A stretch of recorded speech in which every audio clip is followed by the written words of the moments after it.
India versus Nepal जो match हुआ था अभी T20 एशियन गेम्स 2023 के अंदर, उसमें कुछ गलतियां ऐसी हुई जिसमें एम्पायर की काफ़ी ज़्यादा गलतियां थी। ऐसी गलतियां हैं वो एम्पायर ने कर दी जिसके कारण पूरा मैच है वो ख़राब कर दिया एम्पायर ने। उसके बाद लगातार है वो स्टेटमेंट्स सामने आ रहे हैं। पहले जो मेन टीम है इंडिया की, उनके कैप्टन रोहित शर्मा का जो उसके अंदर स्टेटमेंट आया वो मैंने आपको बताया। उसके बाद विराट कोहली का जो स्टेटमेंट आया वो भी मैंने आपके साथ शेयर किया। अभी जो फिलहाल है वो MS धोनी, जो इंडिया के क्रिकेट के किंग माने जाते हैं। वैसे तो विराट कोहली को किंग कहते हैं वरना, लेकिन बताऊं मैं आपको तो MS धोनी है वो रियल किंग है इंडिया के क्रिकेट टीम का। तो उनका जो स्टेटमेंट है वो सामने आ रहा है और धोनी साहब जो बात कहते हैं वो कभी गलत हो ही नहीं सकती। इतना तो विश्वास है सभी फैंस को है धोनी पर। तो क्या स्टेटमेंट आ रहा है कुशल मल्ला के लिए इनका, धोनी साहब का, और क्या बात है वो अपने स्टेटमेंट में कह रहे हैं, ये सभी बातें करेंगे इसी वीडियो के अंदर।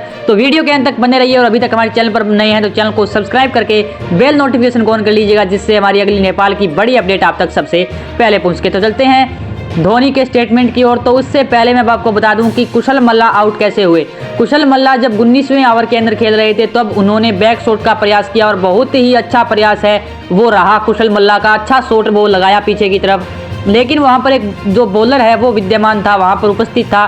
तो वहां पर जो फील्डर था उसने उनका कैच है वो पकड़ा, लेकिन कैच पकड़ते समय जो बॉल है वो ग्राउंड के टच हो गई और ग्राउंड के टच होने के बाद कोई भी कैच है वो मान्य नहीं होता। वो किसी भी बच्चे से अगर पूछ ले ये बात तो वो बच्चा भी है वो ये बात बता सकता है। और ये गलती एम्पायर ने कर दी और कुशल मल्ला को आउट दे दिया, जिसके कारण नेपाल को टीम को है वो बहुत बड़ा खामियाजा भुगतना पड़ा और नेपाल की टीम हार गई।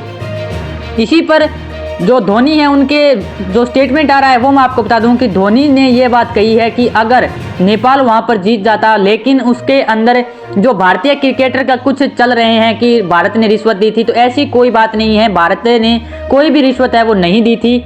उसका जो गलती है वो एम्पायर की है, एम्पायर से गलती हुई है, उसको निकाला जाए या तो आप निकाल सकते हो, क्योंकि अगर मुद्दा उठाओगे आप तो एम्पायर को भी निकाला है वो वहां पर जा सकता है, क्योंकि थर्ड एम्पायर को भी उसने फैसला है वो नहीं सौंपा था, खुद डायरेक्ट आउट है वो दे दिया था। और उसके बाद अगर दूसरी बात मैं आपको बताऊं तो धोनी साहब ने ये कहा है कि Nepal versus India T20 match जो एशियन गेम्स के अंदर चल रहा था, तो उसका जो निर्णय है वो तो हम नहीं बदल सकते, लेकिन हम इतना कर सकते हैं कि नेपाल वर्सेस इंडिया का जो फ्रेंडली मैच है वो बाद में कर सकते हैं। तो उसके अंदर पता चल जाएगा कि इंडिया की जो दूसरी टीम जो एशियन गेम्स खेल रही थी उसके अंदर और नेपाल की जो टीम है उसमें है वो जीतने का खौफ है वो किसका ज़्यादा है, मतलब कौन सी टीम उस फ्रेंडली मैच के अंदर जीतती है तो सभी लोग उसी को जीता हुआ माना जाएगा।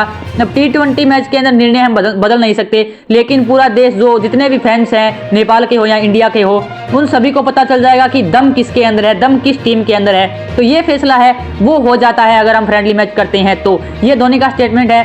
आपको क्या लगता है ऐसा करना सही होगा, फ्रेंडली मैच करना चाहिए या नहीं करना चाहिए, कमेंट सेक्शन में जरूर बताना। और अभी तक हमारे चैनल पर नए हैं तो चैनल को सब्सक्राइब करके बेल नोटिफिकेशन को ऑन कर लीजिएगा, जिससे हमारी नेपाल की अगली बड़ी अपडेट आप तक सबसे पहले पहुंच सके। धन्यवाद, मिलते हैं अगली इंटरेस्टिंग नेपाल न्यूज़ के साथ।